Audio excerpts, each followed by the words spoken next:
আসসালামু আলাইকুম। প্রিয় প্রবাসী ভাই ও বোনেরা, আশা করছি সবাই ভালো আছেন, সুস্থ আছেন। স্বদেশে আপনাদের প্রতিটি পরিবার ভালো আছে, সুস্থ আছে। আজকের কথাটা বলবো, আজকের বিষয়টা গুরুত্বপূর্ণ এই জন্যে যে বিশেষ করে প্রবাসীদের সুস্থতার বিষয়টা নিয়ে কেউ কথা বলতেছে না।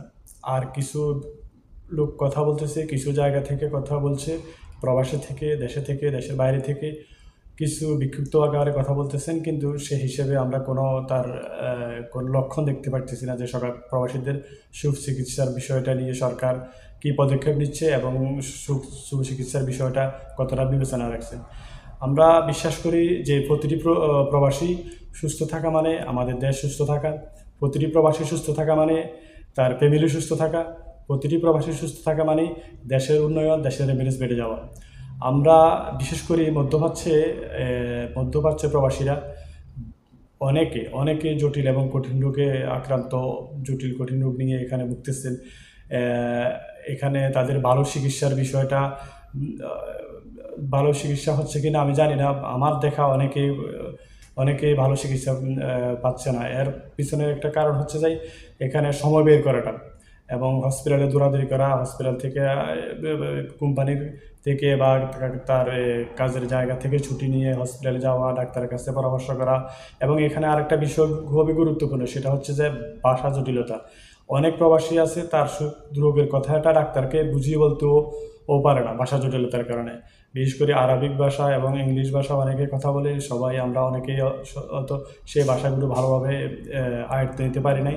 আমরা আমাদের অসুস্থতার বিষয়টা ডাক্তারকে বুঝিয়ে বলতেও পারি না।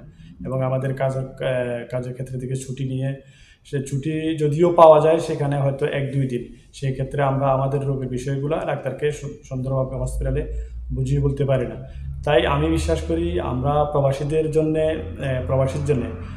ইতিমধ্যে মালয়েশিয়া প্রবাসীরা দাবি জানিয়েছে যে আমাদের জন্য একটি স্বতন্ত্র হসপিটাল তৈরি করা, প্রবাসীদের জন্য একটা স্বতন্ত্র হসপিটাল তৈরি করা। আমরা অনেকেই দেখেছি প্রবাস থেকে অনেকে অসুস্থতা নিয়ে এয়ারপোর্টে বসে আছে, তার ফ্যামিলি তাকে রিসিভ করতেছে না, তার ফ্যামিলি তাকে নিচ্ছে না, এবং সেখান থেকে অনেক এনজিওর মাধ্যমে চিকিৎসা নিচ্ছে, চিকিৎসা পাচ্ছে। এই বিষয়টা সরকার যদি আমাদের জন্য একটা স্বতন্ত্র হসপিটাল তৈরি করে এবং আমরা যদি বিশেষ করে যারা অসুস্থ, সে অসুস্থ প্রবাসীরা যদি সে হসপিটালে বিনামূল্যে চিকিৎসা পায়, আমরা আশা করি প্রতিটি প্রবাসী পরিবার উপকৃত হবে এবং আমাদের দেশ উপকৃত হবে। আমরা যদি ফিট থাকি, আমরা যদি সুস্থ থাকি, তাহলে আমাদের প্রবাসী পরিবারগুলো সুস্থ থাকবে, আমাদের বাংলাদেশ সুস্থ থাকবে। কারণ আমাদের সুস্থ থাকাটা অনেকটাই জরুরি, অনেকটাই গুরুত্বপূর্ণ। এই জন্যে যে আমরা সুস্থ থাকলেই ভালো কাজ করতে পারবো, ভালো আর্ন করতে পারবো। সেই জন্য আমরা প্রতিটি প্রবাসী এই দাবিটার পক্ষে কথা বলি যে আমাদের জন্য একটা স্বতন্ত্র হসপিটাল তৈরি করা এবং সেখানে আমরা যেন বিনামূল্যে চিকিৎসা পাই সেই ব্যবস্থা করা। বিশেষ করে আমরা যারা নতুন অবস্থায় যখন আমরা প্রবাসে আসি, সেই অবস্থা আমাদেরকে মেডিকেল চেক আপ করতে হয়।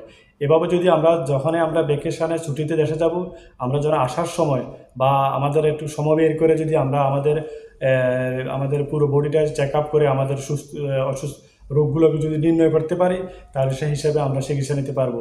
আশা করি এই বিষয়টা সরকারের কানে পৌঁছাবে এবং প্রতিটি প্রবাসীর দায়িত্ব এই কথাগুলো সবাই তাদের কানে পৌঁছানো। এটা আমাদের দাবি, আমাদের স্বার্থ বিষয়ক দাবি। আমাদের স্বার্থগুলোকে অবশ্যই তাদের কাছে পৌঁছাতে আমরা সচেষ্ট থাকব এবং এই বিষয়ে কাজ করব। প্রতিটি প্রবাসীর মুখে এই আওয়াজটা উঠাক যে আমাদের জন্য স্বতন্ত্র হসপিটাল তৈরি করা, আমাদের সুচিকিৎসার ব্যবস্থা করা, এটা সরকারের দায়িত্ব। এবং প্রতিটি প্রবাসী এ বিষয়ে কথা বলুন। আশা করছি ইনশাআল্লাহ আমাদের দাবি অবশ্যই সরকার আমলে নেবে এবং সে আশা ব্যক্ত করে প্রতিটি প্রবাসীর প্রতি ভালোবাসা। ধন্যবাদ সবাইকে। ভিডিওটা শেয়ার করবেন, সবাই যেন জানতে পারে আমাদের দাবিটার বিষয়ে।